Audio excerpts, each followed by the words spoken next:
The letter arrived on a Tuesday morning in the spring of 1882, and by Thursday afternoon, Emma Grayson had packed everything she owned into 2 leather trunks and purchased a one-way ticket on the westbound train to the New Mexico Territory. Because whatever awaited her at the end of that long journey could not possibly be more suffocating than the life she was leaving behind in Boston. She had been teaching primary school for 4 years, living in a narrow rented room above a seamstress's shop on Beacon Street, eating her supper alone every evening, and spending her Sundays writing long letters to her brother Thomas, who had gone west 3 years prior with nothing but a second-hand saddle and a head full of grand dreams. Thomas Grayson had always been the adventurous one. Emma had always been the sensible one. It was a distinction that had served neither of them especially well, but it was the truth of who they were, and she had accepted it the way one accepts weather or the shape of one's own face in the mirror. The letter was not from Thomas. It was from a man named Aldous Price, who identified himself as the county attorney for Colfax County, New Mexico Territory, and it informed Emma, in the carefully measured language of a man accustomed to delivering bad news to strangers, that her brother Thomas Grayson had died 6 weeks prior under circumstances that were still under investigation, and that as his sole surviving next of kin, she was the sole beneficiary of his estate, which consisted primarily of a working cattle ranch known as the Grayson Flats Spread, comprising some 400 acres of grazing land, a main house, 2 outbuildings, a barn, and a herd of approximately 80 head of cattle. She read the letter twice sitting at her small writing desk, and the second time she read it she felt the particular numbness that comes before grief, the way a candle flame goes very still just before a draft extinguishes it. Thomas was 28 years old. He had been full of life in every letter he had ever written to her, full of the territory's big sky and red earth, full of stories about the cattle drives and the sunsets and a Mexican cook named Rosario who made the finest chili stew he had ever tasted. He could not be dead, and yet he was. She was 31 years old, and she had never been to the West, and she knew nothing about ranching, and she did not particularly care about any of that, because her brother was gone, and someone in that territory knew how he had died, and she intended to find out. The train journey took 4 days, and Emma spent most of it watching the landscape transform outside the window, the tidy green hills of the east giving way to the vast brown expanse of the plains, the sky growing wider and more relentless with every passing mile, until it felt less like a sky and more like an accusation. She was not a woman who frightened easily, but she was a woman who had never in her life felt small in quite this particular way, and the enormity of the land outside the window did something to her that she could not entirely name. It made her feel simultaneously insignificant and alive. She arrived in the town of Cimarron on a Thursday afternoon in late April, stepping off the train onto a wooden platform in a cloud of steam and dust, her 2 leather trunks stacked behind her, her dark gray traveling dress already collecting the fine red dust that seemed to coat every surface in this part of the world. She wore her brown hair pinned neatly beneath a small hat that had looked entirely appropriate in Boston and looked wholly absurd here, and she was carrying her leather satchel with the attorney's letter inside it and not much else, because she was a woman who believed in carrying only what was essential. Cimarron in 1882 was not a small town, though it was not large by Eastern standards.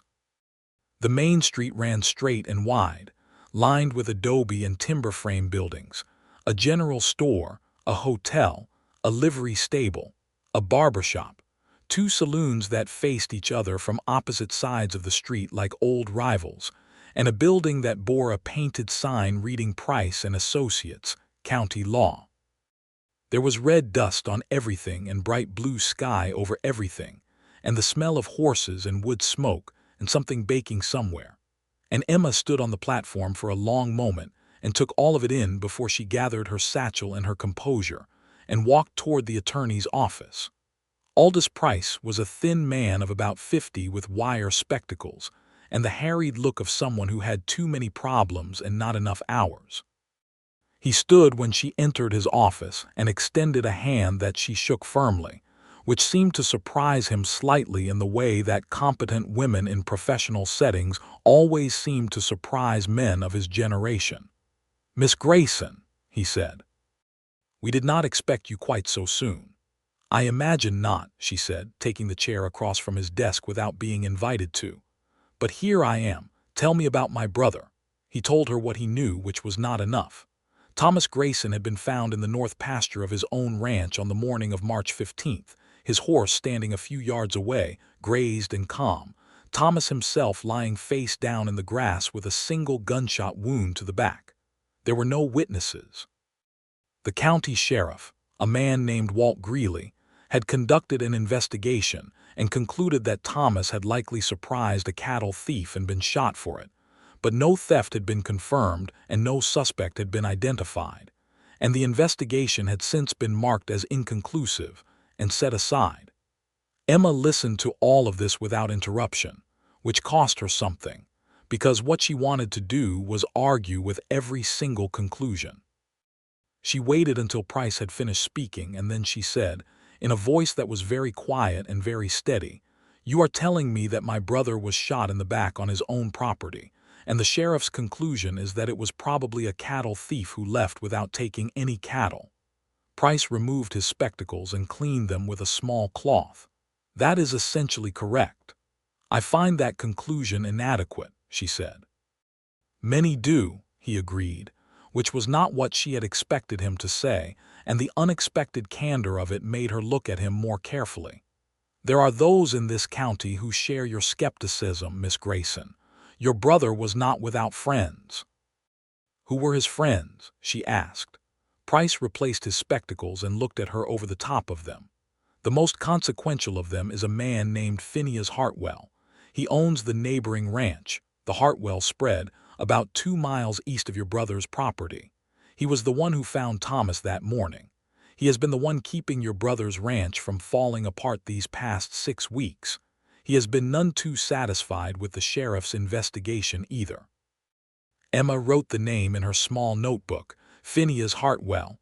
I will need to speak with him." "I expect you will," said Price, and there was something in his expression that she could not quite read, something that might have been sympathy or might have been a warning. The hotel in Cimarron was called the St. James, and it was, by the territory's standards, a fine establishment, which meant that the room Emma was given had a bed with an actual mattress and a window that opened and a washstand with a real ceramic basin. She washed her face and unpinned her hair and sat on the edge of the bed for a few minutes, allowing herself to feel the grief she had been holding at arm's length since Boston, letting it move through her like weather, and then she repinned her hair and went down to the dining room for supper. She was the only woman eating alone, which she noted and set aside. She ordered the beef stew and a cup of coffee, and she was unfolding the copy of the deed to the Grayson flat spread that Price had given her when a shadow fell across the table and a man's voice said, "Pardon me, ma'am. Are you Emma Grayson?" She looked up. He was tall, which was the first thing she noticed, and broad through the shoulders, which was the second, and somewhere in his early 30s, which was the third. He had dark hair that needed cutting and a jaw that needed shaving and dark brown eyes that were looking at her with an expression of such direct and uncomplicated honesty that it was slightly disarming. He was holding his hat in his hands, which told her he had been raised properly, and he was wearing the practical working clothes of a man who spent his days outside, worn denim trousers and a faded blue shirt with the sleeves rolled to his elbows, and his boots were the boots of a working rancher, broken in and dusty and purposeful.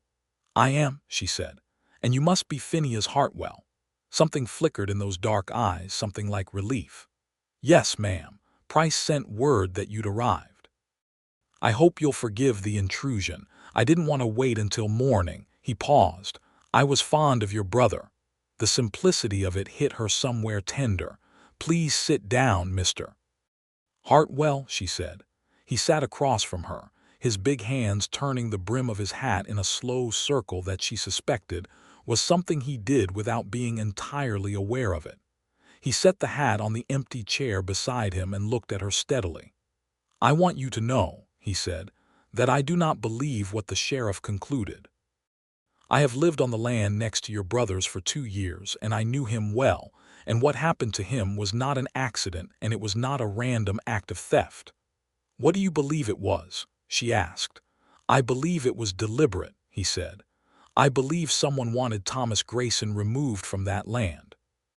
And I believe I know, roughly, who stands to benefit from his absence." He said this carefully, choosing his words, and she could tell it was not from evasion but from a genuine desire to be precise. "Then tell me," she said. He told her about a man named Silas Croft, who owned a large spread to the west of the Grayson Flats and who had been attempting to purchase Thomas's land for the better part of a year before Thomas died. Thomas had refused every offer. The land had good water rights, a spring-fed creek that ran year-round through the north pasture, which was worth more than gold in the dry territory summers. Croft had made his interest in those water rights well known. After Thomas's death, Croft had immediately approached the county attorney's office to inquire about purchasing the property from the estate before a next of kin could be located. Emma felt something cold settle in her chest. And how did Mr. Price respond to that inquiry? He told Croft that the estate would be held pending the location of next of kin, and that no sale would be conducted without the consent of that next of kin. Phineas looked at her across the table. "Price is an honest man. Not all of them out here are, but he is. It appears I have arrived at an interesting time," she said. "Yes, ma'am, you have." He paused again, and then he said something that cost him something. She could tell by the slight tightening of his jaw. "Miss Grayson, I want to help you. I have been watching over your brother's ranch these past 6 weeks because I gave him my word I would look after his animals and his land if anything ever happened to him, and I intend to keep that.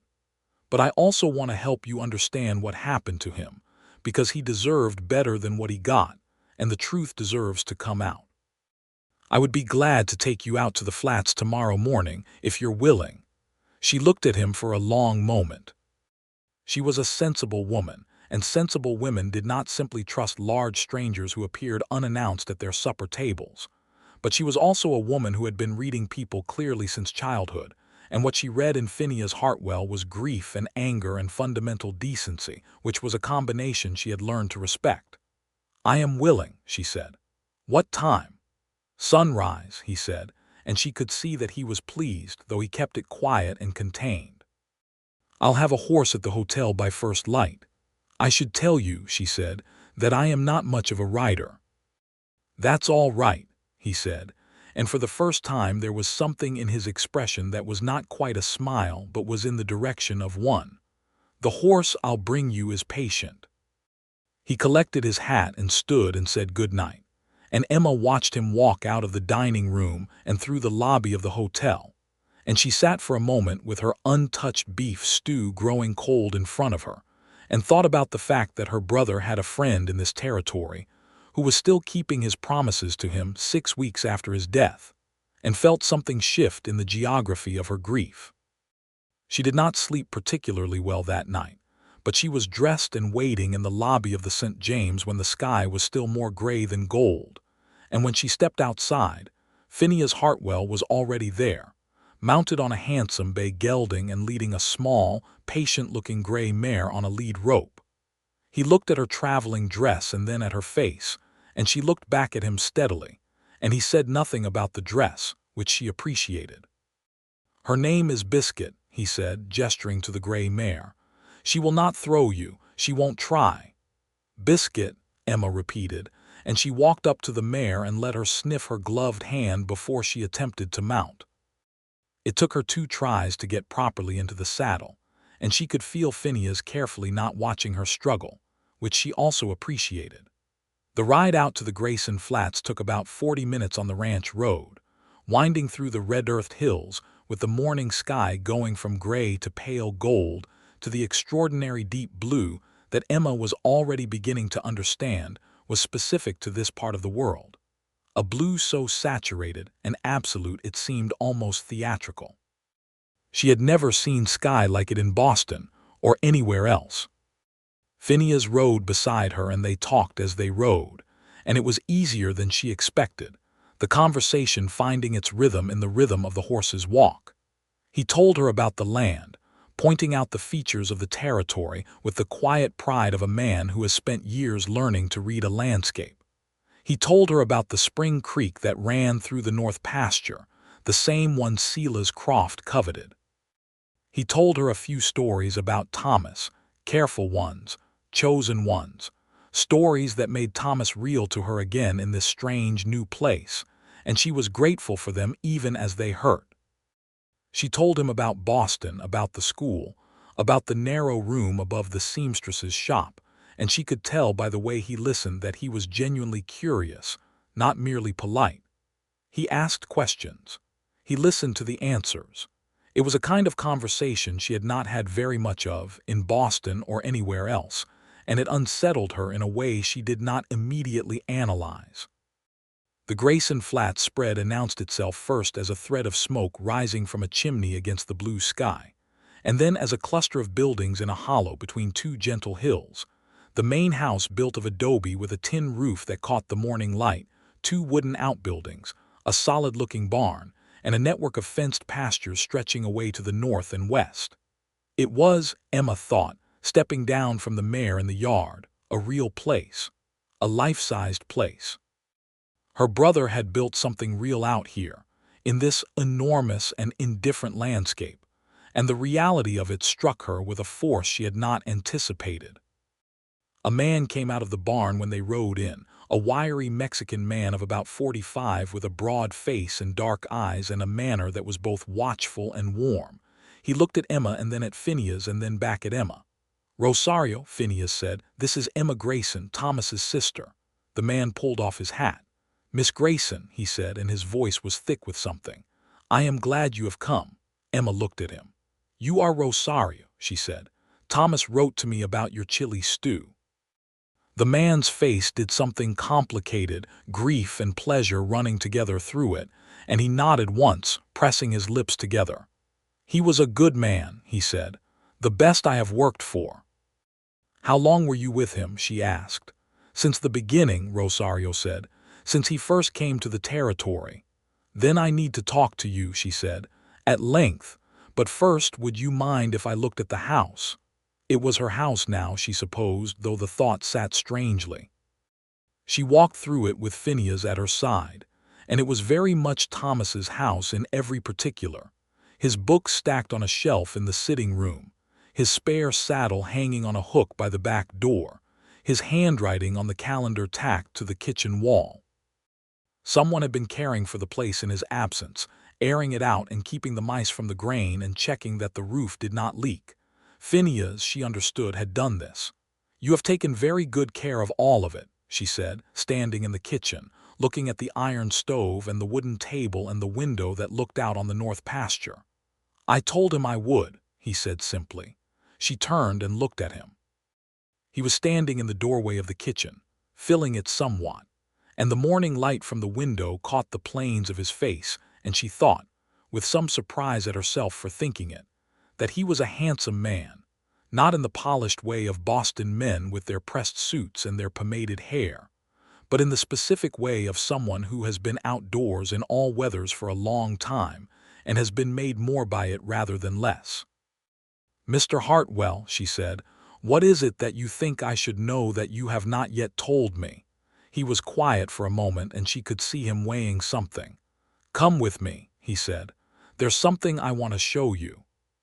He took her to the barn, and in the back corner of the barn, behind a loose board in the wall that he pressed just so to make it swing, there was a shallow space in which Thomas had left a tin box. Phineas lifted the box out and handed it to her, and she opened it. Inside the box were three things: a map of the Grayson Flats property showing the location of the Spring Creek and certain marks along the creek bank that she did not immediately understand, a folded letter in Thomas's handwriting that was addressed to no one in particular but appeared to be a record of events and dates, and a small leather-bound ledger with entries spanning the past 8 months. She read the letter standing in the barn with the smell of hay and horses around her, and the sound of cattle moving in the pasture outside. Thomas had been meticulous. The letter recorded 6 separate incidents over the preceding 8 months.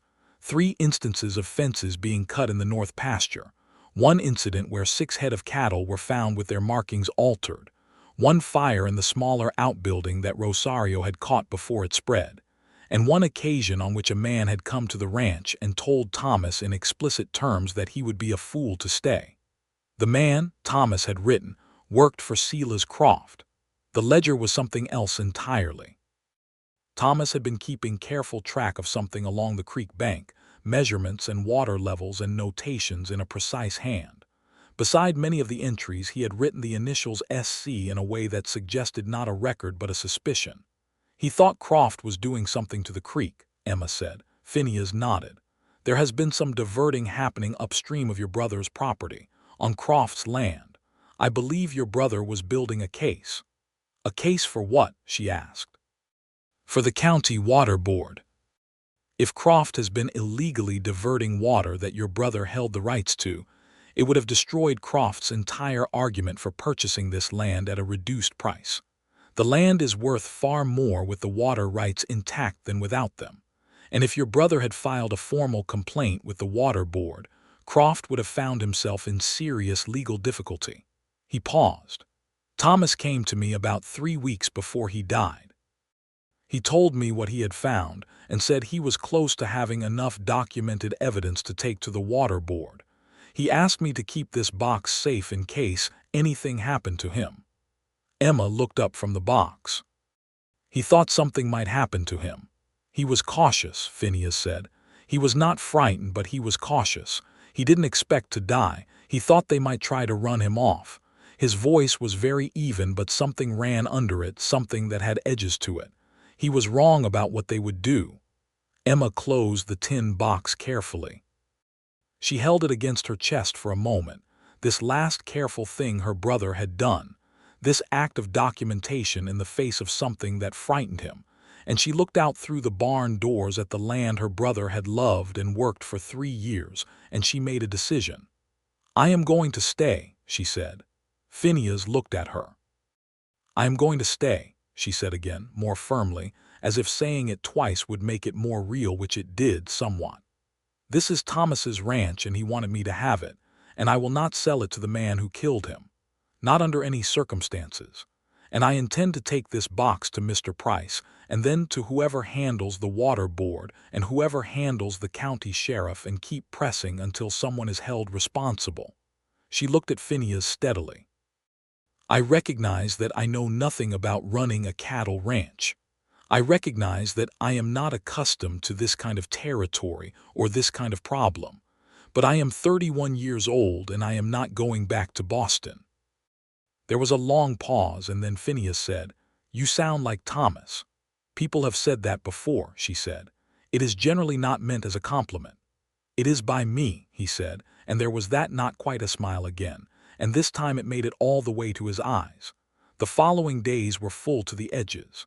Emma moved into the ranch house, which felt both presumptuous and entirely right, claiming her brother's space with the particular assertiveness of someone who has been too careful for too long.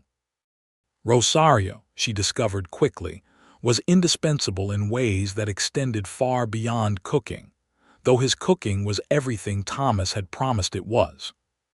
He knew the land, the cattle, the schedules and patterns and small crises of a working ranch, and he was willing to teach her all of it, which he did with patience and without condescension. She learned to ride properly, practicing in the mornings on Biscuit, the gray mare that Phineas left with her on long-term loan, with a casual generosity that he presented as entirely practical. She learned which cattle were which from Rosario's careful explanations, the names and ages and temperaments of individual animals, which bull caused the most trouble, which pasture needed the most management. She learned to tell weather from the color of the sky and the direction of the wind. She fell into bed every night exhausted in a way that was foreign to her, a deep physical tiredness that Boston had never given her, and she slept better than she had in years. Phineas came every day. Sometimes in the morning, sometimes in the afternoon, sometimes both.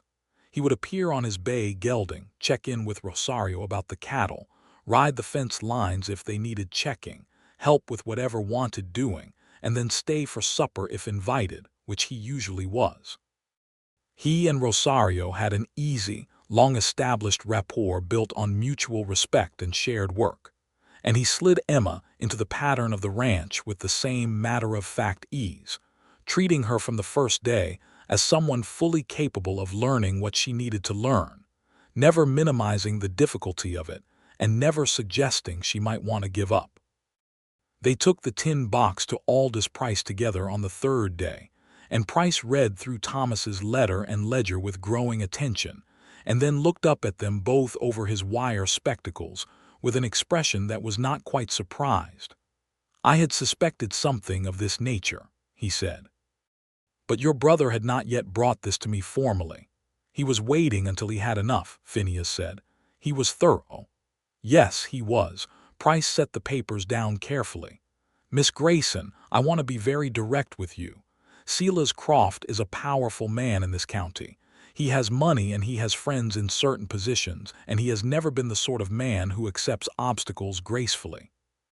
What you are proposing to do by bringing this forward will make you a target in the way your brother was a target." "I am aware of that," Emma said. "I want to make sure you are," Price said. "I am not saying you should not do it. I am saying you should do it with your eyes open." "My eyes are open, Mr. Price," she said. "My brother is dead. My eyes could not possibly be more open." Price held her gaze for a moment and then gave a single nod. "All right, then. I know a man on the Territorial Water Board. I will send a letter today. In the meantime, I strongly suggest you also speak with the U.S. Marshal's office. The county sheriff is not going to reopen this investigation on his own initiative, but a federal marshal has different authority. Can you contact the marshal?" She asked. "I can and I will," he said. "Give me a few days." Walking out of Price's office into the bright, dusty street, Emma felt the first real stirring of something that was not merely grief and determination, but something that felt, unexpectedly, like hope. She stopped on the boardwalk and looked up at the enormous sky and felt Phineas stop beside her. "What are you thinking?" he asked. "I am thinking," she said, "that Tom has picked a very good place. I thought the West would feel hostile. It does not entirely." He looked at her sidelong. "It can," he said. "It can be very hard, but it can also be extraordinary." He paused. "Your brother thought so. He used to say that the sky out here broke him open every morning and put him back together every night." She turned to look at him. "That sounds exactly like something he would say." "He was eloquent," Phineas said. "More than he knew."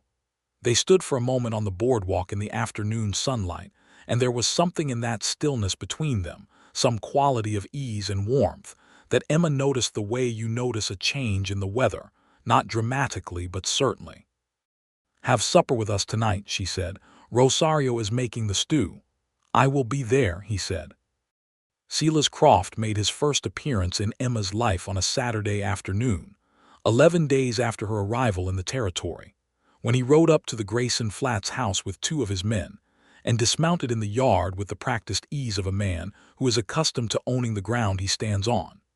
He was a big man, heavy-set and broad, with a gray mustache and pale eyes, and the particular brand of surface cordiality that covers contempt the way a thin cloth covers something ugly. Emma met him at the door. Rosario was in the barn and Phineas was not there, and Emma noted the timing of the visit and said nothing about it. "Miss Grayson," Croft said, touching his hat. "I wanted to come and pay my respects. Your brother was a neighbor of mine, and I was sorry to hear of his passing." "Were you?" she said. It was not a question. He blinked slightly. "Indeed I was. He was a fine young man." He paused, and she could see him recalibrating, adjusting to her steadiness. "I also wanted to extend an offer. I know settling an estate in an unfamiliar territory can be a burdensome thing. I would be happy to relieve you of that burden by purchasing the Grayson Flats at a fair price. It would spare you a great deal of difficulty." "I appreciate your concern," Emma said, "but I have decided to keep the ranch." Something moved behind his pale eyes. "Miss Grayson, I wonder if you fully appreciate the demands of running a cattle operation in this territory. The weather, the water situation, the cattle market. I am learning about all of those things, Mr. Croft," she said. "Thank you for your visit. Good afternoon." She held the door frame and looked at him until he found nothing else to say, and he replaced his hat and remounted with his two silent men and rode out of the yard. And she stood there watching him go with her heart beating rather faster than she would have liked but her face entirely composed. That evening when she told Phineas about the visit over supper, he did not look surprised and he did not look pleased, and the particular quality of his stillness told her that he was choosing very carefully what to feel about it. "You handled it well," he said. "I told him to leave," she said, "which is not a complex action." "No," he said, "but not everyone would have done it. Some people would have been frightened by him." "I am not easily frightened," she said. He looked at her across the table, and something in his expression was serious and warm at the same time. "No," he said, "I can see that." Rosario, at the far end of the table, appeared to find something very interesting in his stew bowl. The letter from the Territorial Water Board came 2 weeks after Price had sent his inquiry, and it said that an inspector would be sent to examine the situation along the creek within a month. The letter from the U.S. Marshal's office came 3 days after that, indicating that a deputy marshal named Elias Cole would be arriving in Cimarron within the fortnight to review the circumstances of Thomas Grayson's death.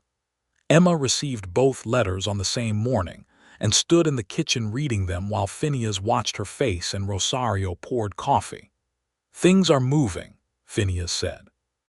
"Yes," she said, and she felt something loosen slightly in her chest, some tightness she had been carrying since Boston. "They are." She looked up at him across the kitchen, and the morning light was doing something very specific to the angles of his face, and she was suddenly acutely aware of how much space he took up in her kitchen, and how natural it had become to have him there, how naturally the days had organized themselves around his presence. And she looked back down at the letters, because there was something in that awareness that she did not quite know how to hold yet. She began to know the ranch the way you know something you did not expect to love. She rose before the sun and walked the pastures in the early light with Rosario at her side, learning the language of the land, how the grass grew differently where the water table was close, how cattle moved when they were comfortable versus when something was disturbing them, how to read the tracks in the mud along the creek bank. She learned to tell the difference between the cuts that the spring winds made and the cuts that a man made with a wire tool, and she applied this knowledge, carefully and precisely, to the north pasture fence, where she found 2 sets of cuts from the past month that she documented in a notebook of her own. She was conscious of becoming someone different out here, or perhaps not different so much as more. Boston Emma had been sensible and contained, and had understood her life primarily as a series of obligations. Territory Emma was still sensible, but the containment was breaking open, the way the sky broke open every morning over the red hills, and she did not entirely know what to make of it. On a Thursday evening in mid-May, after the cattle were settled and Rosario had gone to his bunk, Emma and Phineas sat on the porch of the ranch house and watched the sun go down over the western hills in a performance of color that was, frankly, almost excessive. Sky went from gold to orange to a deep burning red that threw long shadows across the pastures and turned the ordinary dust of the yard into something close to beautiful. "Thomas wrote to me about the sunsets," Emma said. "I thought he was being romantic." "He was," Phineas said, "but he was also telling the truth." They were sitting in the 2 wooden chairs that Thomas had placed on the porch, close enough that she could have reached over and touched his arm if she had wanted to, which she did not think about. She was thinking instead about the fact that she had been in the territory for just over 3 weeks, and it felt like a different kind of time, not less or more, but somehow thicker, more present, each day fully experienced in a way that the days in Boston had not been. "Can I ask you something?" she said. "Yes," he said. Why did you not start your own family?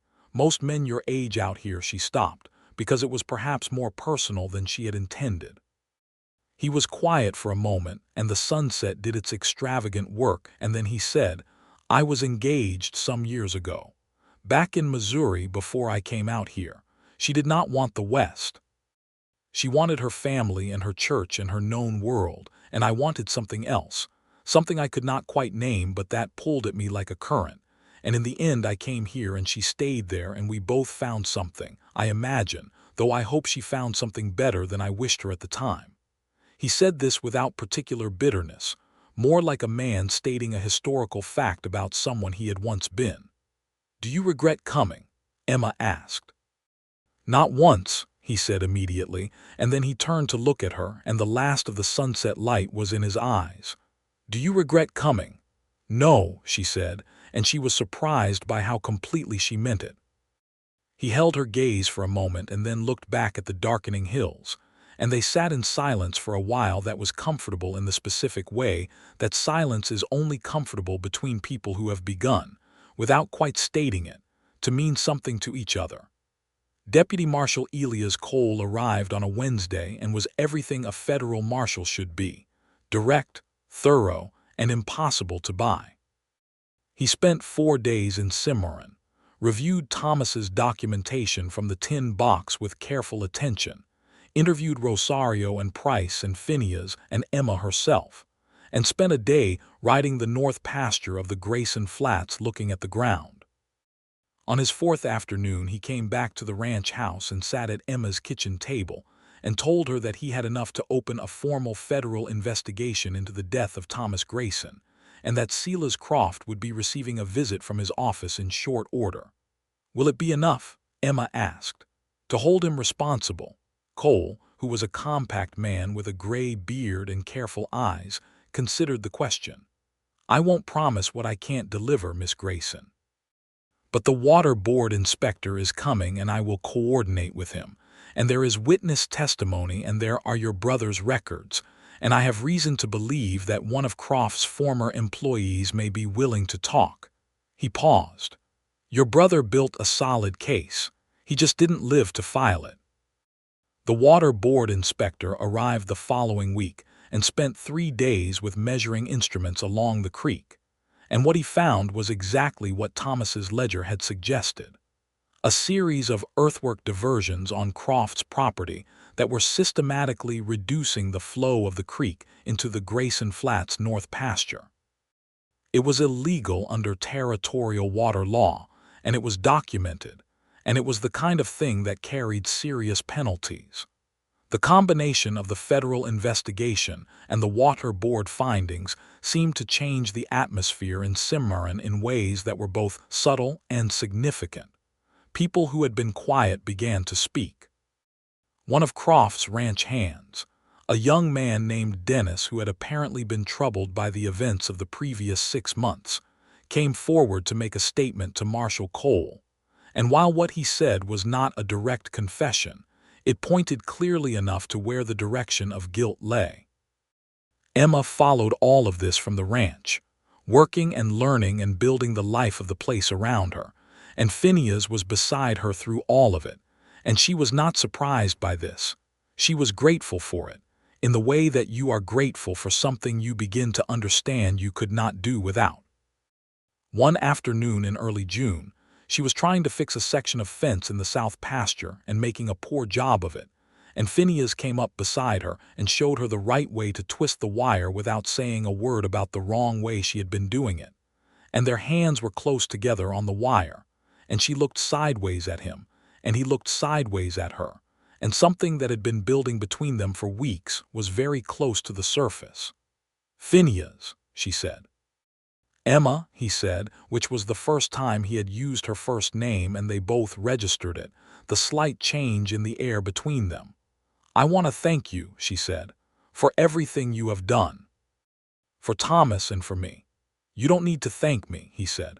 "I know I don't need to," she said. "I want to." He set down the length of wire and turned to face her fully, and she did the same, and they were standing in the south pasture with the blue sky enormous overhead and the cattle grazing in the middle distance and the smell of grass and warm earth around them. "Emma," he said again, and his voice had something in it that she had heard building for weeks, something careful and direct at once. "I want to say something, and I want to say it honestly." "All right," she said. "I have been glad every morning since you arrived that you were here," he said. "Not for the ranch or the situation, though I am glad for what you're doing for Thomas.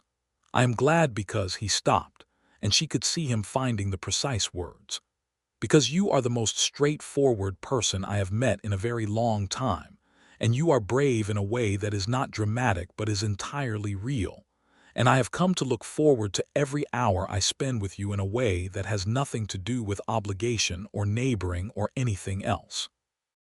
Emma looked at him for a long moment, standing in the summer pasture with the wind moving through the grass, and she thought about the narrow room in Boston and the long silences, and the life that had felt like it was waiting for something that never came. "I have come to look forward to those hours too," she said. "Very much." He reached over and took her hand carefully, the way you handle something you do not want to break, and she let him, and they stood like that for a moment in the afternoon light, and it was nothing dramatic and everything at once. "I am not going to rush you," he said. "You have a great deal on your hands right now." "I do," she agreed. "But I am perfectly capable of doing two things at once." He laughed, which was a sound she had not heard from him before, a real laugh, and it changed his face, opened it up, and she thought that she would like to hear it very regularly. The summer moved forward. Silas Croft was formally charged by the U.S. Marshal's Office in July, the charges including obstruction of water rights, destruction of property, and conspiracy in connection with the death of Thomas Grayson. The last charge was the most serious and the most difficult to prove, and Cole told Emma plainly that it might not result in a conviction in the end, but that the water rights charges and the property destruction charges were solid and would result in significant penalties. Croft, it emerged, had also been leaning on several other small ranchers in the area, and when the federal investigation opened up the space for people to speak, several of them came forward as well, which broadened the case considerably. It turned out that Thomas Grayson had not been the only person Silas Croft had been pressuring, and the weight of the combined testimony against him was substantial. Emma found herself, in the midst of all of this, becoming genuinely fluent in the life of the ranch in a way she had not anticipated when she arrived. She could ride properly now, not gracefully, but competently and with confidence. She could read the cattle and the pastures and the weather. She had learned enough about the practical mechanics of the operation to have real conversations with Rosario about what needed doing and when, and she had enough confidence in her own judgment to make decisions that she stood behind. The ranch was making sense to her, not as Thomas's thing but as her own thing, and that was a transition she had not known she was making until she was on the other side of it. In the evenings, if they were at the ranch, she and Phineas sat on the porch and talked, and the conversations ranged widely, from the practicalities of cattle management and territorial law to books they had both read and places they had imagined going, and the strange specific quality of the life they were both living. He was reading, she discovered, a great deal, more than she had initially expected, and they shared books back and forth between the two ranches, which gave her a small pleasure that she recognized as disproportionate to the simple act it was. He kissed her for the first time on an evening in late July, on the porch, after the sun had gone down and the stars were coming out over the territory in the dense and extravagant way they did when there was no moon, and she had been watching them and talking about something. She could not afterward remember exactly what, and he had said her name and she had turned and he was very close, and it was a quiet kiss, careful and certain at the same time. The kind of kiss that asks a question and answers itself simultaneously. She kissed him back, which was her answer. "I have been wanting to do that," he said quietly, "for some time." "I know," she said, which made him smile, and she thought again that she wanted that smile to be a regular feature of her life. August brought the formal water board ruling, which found in Emma's favor entirely and ordered Croft to remove his illegal diversion works and restore the creek to its natural flow within 60 days, with a substantial financial penalty attached. It was a clear and unambiguous ruling, and Price told Emma it set a precedent that would matter for other water rights cases in the territory for years to come. Thomas's documentation had made it possible. The criminal proceedings against Croft moved more slowly, as criminal proceedings do, and by September the conspiracy charge had been reduced due to the difficulty of direct proof. But Croft was convicted on the water rights violations and the property destruction charges, and fined heavily and ordered to make restitution to Emma and to the other ranchers he had pressured. And Marshal Cole told Emma privately that the reduced charges had still cost Croft his standing in the county and his ability to continue operating as he had, which was perhaps the most practically significant outcome. It was not a complete accounting. She knew that, and she carried it. Thomas deserved more. But his land was intact, and the man responsible had been brought low, and the water ran freely through the north pasture again. And she stood at the creek bank one afternoon and watched it run and thought that her brother had started something good and she was continuing it. And that was the best thing she could give him. On an afternoon in September, Phineas rode over to the Grayson Flats and found Emma in the north pasture walking the creek bank with her notebook, which she had taken to doing regularly since she had begun keeping her own records in the manner Thomas had taught her without knowing he was teaching her. He dismounted and tied his horse and walked out to meet her. She heard him coming and turned, and he was wearing the same worn denim and faded shirt he always wore, and he was carrying his hat in his hand because he always did that when he was walking on her land, she had noticed, as if removing the hat was a form of respect for the place, and she found that she loved that about him, the small unconscious courtesies of him. "I need to ask you something," he said. "Ask," she said. He was quiet for a moment, looking at her with those direct dark eyes, and the creek ran between its banks and the September grass was going golden in the pastures. "I want to ask you to marry me," he said. "I want to be plain about it. I love you. I have loved you since about the 3rd week after you arrived, though I recognized it more gradually than that. And I think you know the shape of what I'm asking because you know the shape of most things fairly quickly." He paused. "I'm not asking you to give anything up. Not the ranch, not any part of who you are. I would want to build something together, both spreads, both operations, one life." Another pause, "If that is something you want." Emma looked at him for a long moment. The creek ran. The cattle grazed in the middle distance. The sky was the territory's particular extraordinary blue. She had thought in her narrow room in Boston that her life was a settled thing, shaped and finished, that the room and the school and the solitary suppers were simply what she had, and that wanting more was the province of younger women or less sensible ones. She had been wrong about that. She understood now, in the fundamental and rather wonderful way that you can be wrong about yourself when circumstances force you to discover who you actually are. "Yes," she said, "that is something I want." He exhaled, which told her he had not been entirely certain, which she found endearing. He reached for her hand and held it, and she looked up at him in the September light. "Thomas would be unbearably smug about this," she said. He laughed, that open, real laugh that she treasured. "He would," he agreed. "He talked about you all the time, you know. He said you were the best person he knew and that whoever found you would be the luckiest man in the territory." She felt her throat tighten slightly. "He never said that to me." "Brothers rarely do," Phineas said, "but he said it to me quite often." She looked out at the north pasture, the water running clear in the creek, the grass turning gold. "He left me this," she said softly, meaning all of it, the land and the life and the man standing beside her. "He left me all of this."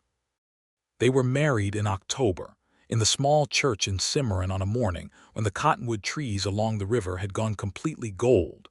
their leaves turning in the wind like light made solid. Aldous Price stood up for them, along with a cattle rancher named Fowler from 2 towns over whom Phineas had known for years, and Rosario stood on the bride's side and did not attempt to conceal his emotion at any point in the ceremony, which made Emma love him considerably more than she already did.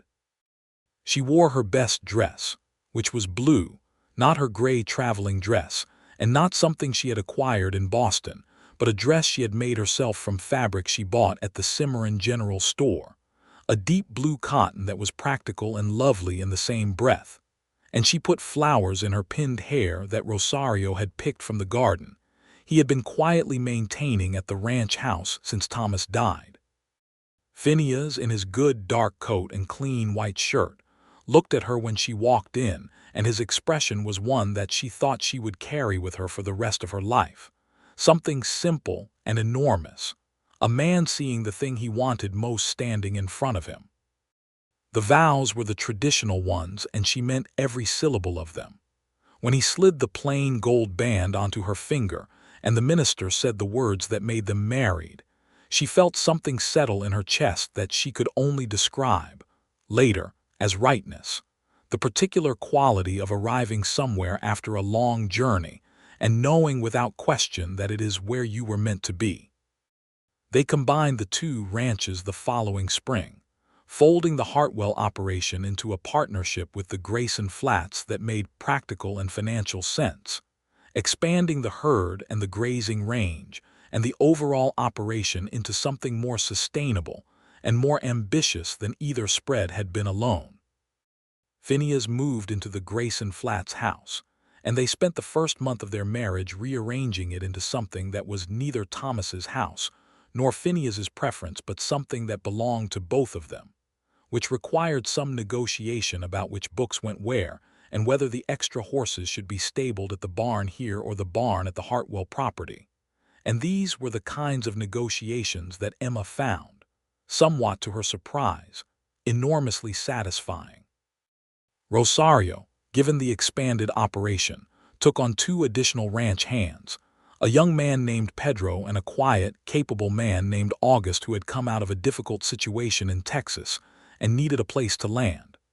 Emma hired them both after brief but thorough conversations, and Phineas trusted her judgment, and she trusted his about the cattle management, and it was the kind of partnership that worked because neither of them felt diminished by trusting the other. She wrote letters to Boston. She wrote to her landlady, Mrs. Hooper, who had always been kind to her. She wrote to 2 of her fellow teachers, women who had been the closest thing to friends that her Boston life had provided, and she told them what had become of her, and got back letters full of astonishment and something that read between the lines like a complicated envy. She was not boastful in her letters. She was honest, and honesty in this case was remarkable enough. In the second winter of her marriage, Emma discovered that she was expecting a child. She told Phineas in the kitchen of the ranch house on a morning in January, standing by the iron stove with a cup of coffee warming her hands, and she said it straightforwardly, because that was how she said most things, and he set down his own coffee and looked at her for a moment and then crossed the kitchen in 2 strides and held her, carefully and completely, the way he did everything. "Are you happy?" she asked, which was perhaps not the most necessary question given the look on his face when he had crossed the kitchen. "Emma," he said, into her hair, "I am so happy I do not have an adequate word for it." The child was born in August of 1884, a boy, which they had not specified in their wishes because they did not have wishes in that particular direction, being more interested in a healthy child than a particular kind of one. They named him Thomas Phineas Hartwell, and he had his father's dark eyes and his mother's determined mouth, and Rosario, upon being presented with him, declared him the finest child ever born in Colfax County, and then went and made a very elaborate supper to celebrate. Emma held her son in the ranch house bedroom with the August wind coming through the open window, and the sound of the cattle in the south pasture, and the blue territory sky visible through the glass. And she thought about the long, strange journey from Boston, the letter and the train and the red dust, and the tin box in the barn wall, and the man on the porch of the St. James Hotel who had walked in and taken his hat off and said, with simple honesty, that he had been fond of her brother.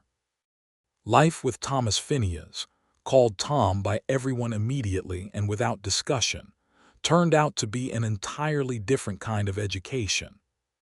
He was energetic and curious and had opinions from very early in his existence. And Emma discovered that raising a child in the territory was both harder and more expansive than she would have imagined, the dangers more concrete, and the joys more immediate than anything Boston had provided.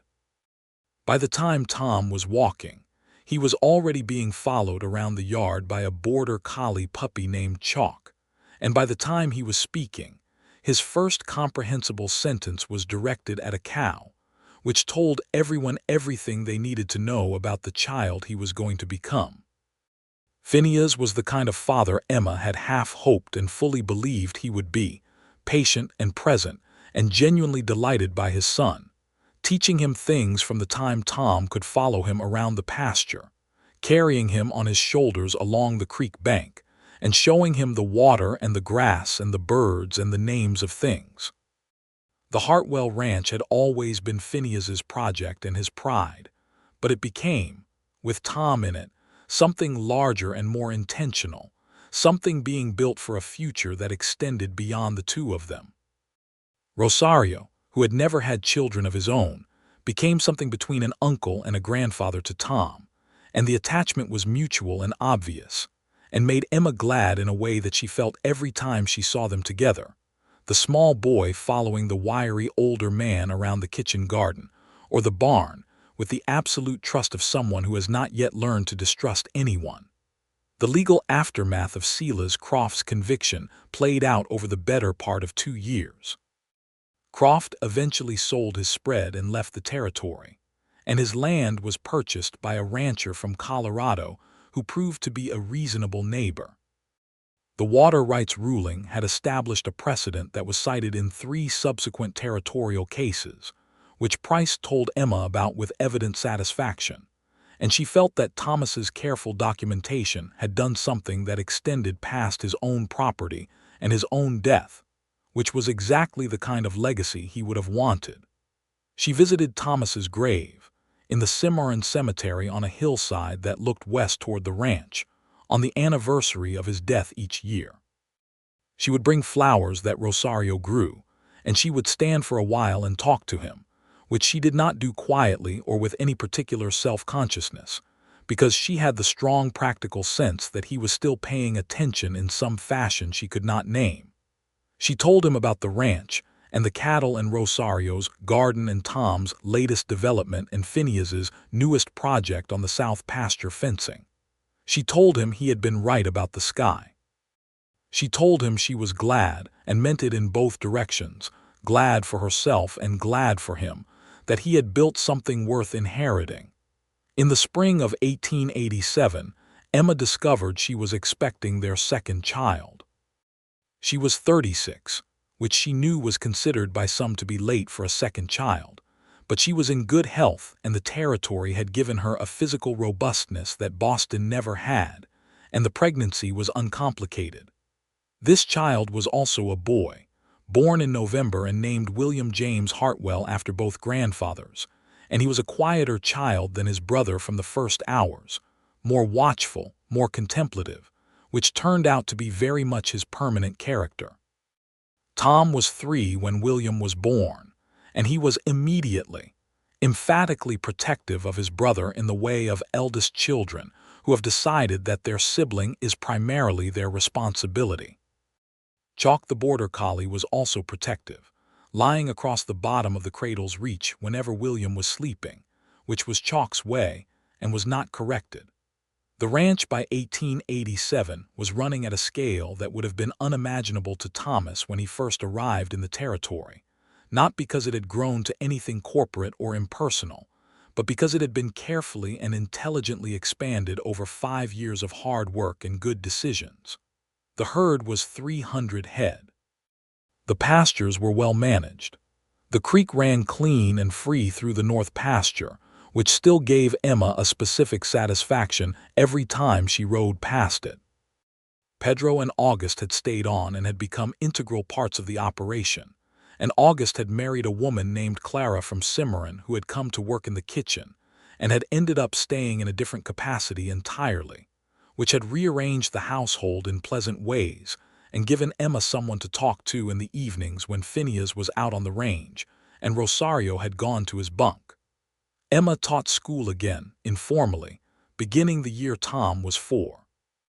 There were 6 children on neighboring properties within riding distance who had no access to formal schooling, and she organized a school day 3 mornings a week at the ranch house, sitting the children at the large kitchen table with slates and primers, and teaching them reading and arithmetic and something of history in the way she had always taught, with the conviction that children are naturally curious, and that the teacher's primary job is to not destroy that curiosity.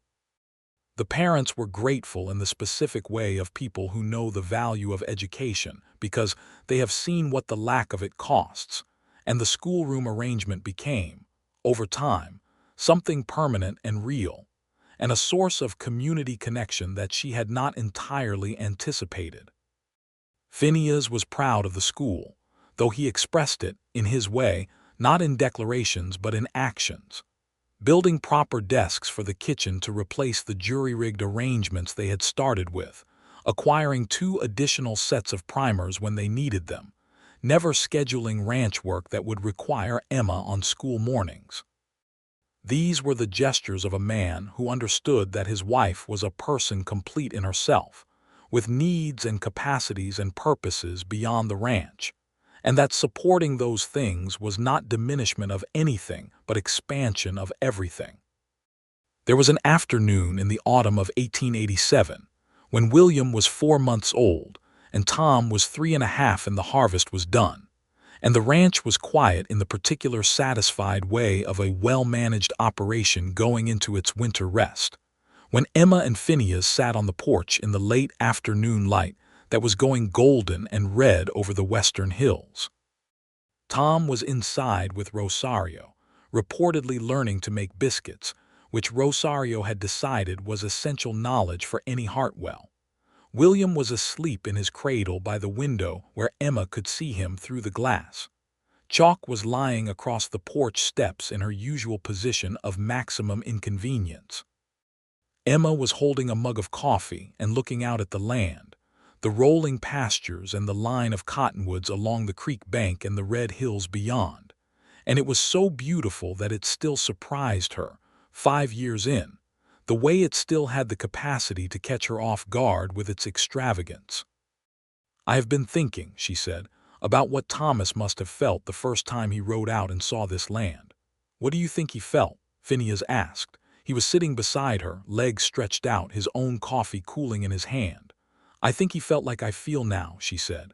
"Like he had found the place that was always waiting for him, like it was both completely unexpected and absolutely inevitable." Phineas was quiet for a moment and then he said, "That is how I feel about you." She turned and looked at him. The light was falling across his face, the particular September into October light that made everything it touched look like something worth keeping. "You know," she said, "when I got on that train in Boston I was mostly just furious and heartbroken. I had no idea that anything could come of it except grief. And now," he said. She thought about the letter and the train and the red dust, and the tin box and Price's wire spectacles and Rosario's stew and the south pasture fence, and the creek running clean in the north pasture, and the feel of Tom's hand in hers when they walked to the school table in the morning and William's new weight in her arms, and the way Phineas still crossed the kitchen in 2 strides when she needed him to. "Now," she said, "I feel like Thomas gave me everything when he left me that ranch, not just the land." "All of it?" Phineas reached over and took her hand, which he had been doing since the south pasture in July of 1882, and it was the same gesture it had always been, careful and certain, the gesture of a man who handles what he values with full attention. "He left us each other," Phineas said. "Yes," she said, "he did." The stars were beginning to come out over the territory in their dense and lavish way, beginning with the brightest ones, and then the medium ones, and then the innumerable ones that filled in the spaces between, until the sky was more light than dark. And Emma Hartwell sat on the porch of the Grayson Flats ranch house and held her husband's hand and watched them come out, and felt, in the fullest possible sense of the word, at home. Spring arrived the following year with the particular force of springs in the New Mexico territory, the cottonwoods along the creek going from bare to green overnight, the pastures flooding with new grass that the cattle moved through in the unhurried contentment of animals living exactly as they were meant to. And Emma, walking the north pasture fence line on an April morning with her notebook and her careful records, stopped by the creek and watched the water run and thought about everything that had happened since a Tuesday morning in Boston, when a letter had arrived and changed the entire trajectory of her life. She was 37 years old. She had 2 sons and a husband and 300 head of cattle, and a creek she had fought for, and a schoolroom that was teaching 6 children who would know how to read and reckon and think. She had a cook who was also a friend, and 2 ranch hands who were also something like family, and a neighbor-turned-husband who had been faithful to the memory of her dead brother in ways that said everything about the man he was. She was not rich in the way that Boston had taught her to understand wealth, not in fine furniture or social standing, or the accumulated opinion of important people.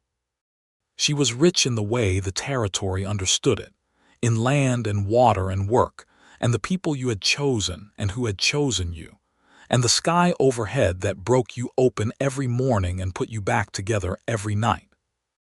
Rosario's garden in the side yard had been extended that spring, and he was growing tomatoes and chili peppers and an ambitious bed of flowers that were primarily for cutting and bringing into the house. And on weekend mornings, Tom helped him, wearing a child-sized version of Rosario's battered hat, and William watched from his blanket on the grass with the attentive gravity of a child who is storing everything for later analysis. Chalk lay nearby and supervised all proceedings with the authority of an animal who has been in charge since before the children arrived. The last remaining loose thread had been the question of what had happened specifically on the morning of March 15 in 1882, the morning Thomas Grayson had been found in the north pasture with a gunshot wound in his back. Marshal Cole had never closed the gap entirely, never produced the direct proof that would have allowed the conspiracy charge to stick.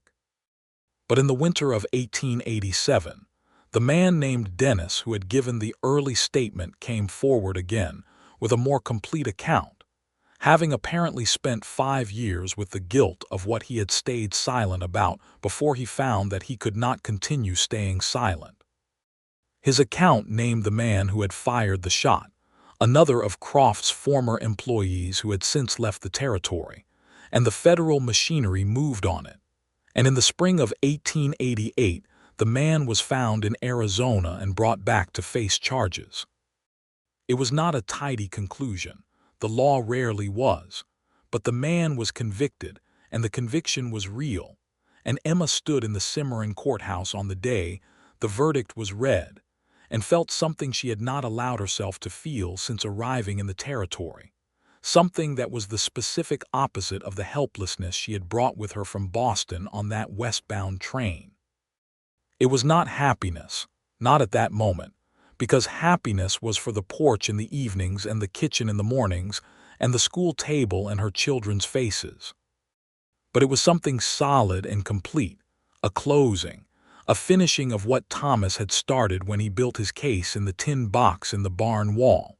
She went to the cemetery after the courthouse and stood at Thomas's grave and told him. She stood in the warm spring wind with Phineas beside her, his hand finding hers, and she told her brother that it was done, that the man who had shot him had been held responsible, that his land was thriving and his water ran clean, and his sister had made something real on the land he had left her. Phineas stood quietly beside her, not speaking, which was the right thing, and she was grateful for it the way she was grateful for all his right things. When she turned to walk back through the cemetery to where they had tied the horses, she stopped and looked out from the hillside toward the west, where the land rolled out in its vast and red and green way toward the blue line of the mountains, and the sky was enormous over all of it, and she thought, "Thomas, you picked the right place." And then she took her husband's hand and they walked back through the gate together, back toward the horses and the road, and the ranch and the life they had built from a letter on a Tuesday morning, and a train going west, and a tin box in the wall of a barn. And everything that Emma Grayson had left behind in Boston seemed very far away and very small, and everything she had found in the territory was exactly as large and real and astonishing as she had slowly, over the years, allowed herself to believe it was. The Grayson Flats spread in the spring of 1888 was a working, living, forward-looking place, the herd managed, and the fences whole, and the schoolroom full 3 mornings a week, and 2 boys growing up straight and strong and curious in the particular generous way of children raised on open land. And Rosario's chili stew was still the finest in the county, and the North Pasture Creek still ran clean and bright in its banks. And every morning the territory sky broke open over the red hills in the extraordinary, extravagant way it had been doing since before anyone was there to see it. And Emma Hartwell stood on her porch and watched it break open and felt, every single morning, something that was not merely contentment but joy, the specific joy of a woman who has discovered, in the most unexpected of circumstances, the fullest version of herself.